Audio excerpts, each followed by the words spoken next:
혹시 아파트에 사시나요? 아파트에 사신다면 살고 있는 아파트 이름에 대해 생각해 보신 적 있으신가요? 여기 상록 스타일스요. 네, 여기 DH 자이 개포. 뒤에 보이시는 개포차이 프레지던스에 살고 있습니다. 뜻까지는 잘 모르겠고요. 그냥 조금 고퀄리티, 하이급이라고 알고 있어요. 시공사, 건설사, 그다음에 이제 개포 지역. 대각선으로 이 자이 아파트가 있는데 그 뒤에 붙어 있는 이름만 다르고 그래서 많이 혼돈될 때가 많이 있어요. 아파트 이름을 지을 때 인근에 공원이나 숲이 있다면 파크와 포레, 강과 바다가 있으면 리버와 오션, 그 지역의 첫 분양을 강조하는 퍼스트 등 아파트 이름에서 다양한 외국어가 사용되는 것을 쉽게 찾아볼 수 있습니다. 아파트가 있는 지역 명에 건설사 상표, 주변 환경, 특색 등을 넣다 보니 이런 현상이 나타납니다.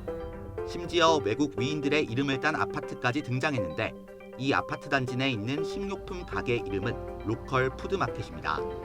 여기에 사는 아이들조차 자신이 사는 아파트의 이름의 뜻을 알지 못했는데요. 링컨이 뭔지 알아?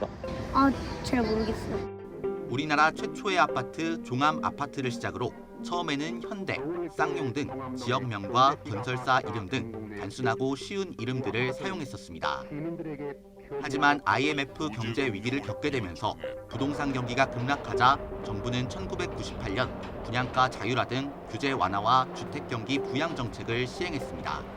그 결과 주택 시장의 경쟁이 다시 활성화되고 외국어 이름으로 된 아파트가 등장했는데 오늘날에는 한글로 된 아파트를 찾아볼 수 없을 정도로 대부분이 외국어 이름입니다.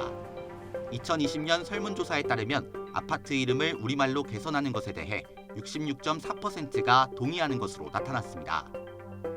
우리말 아파트 이름을 선택한 이유는 친근하다, 외국어 이름은 흔해서 싫다, 발음하기 어려워 불편하다라는 답변이 있었고 외국어 아파트 이름을 선택한 이유는 세련되어 보인다, 고급스럽다, 국제화 시대에 어울린다라는 의견이 있었습니다.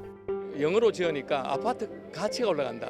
이런 이야기도 심지어 있는데 실제 그럴지 그거는 한번 고민을 해볼 부분이 있죠. 무슨 뜻인지 모르고 이 아파트명을 받아들이는 그런 경우가 있거든요.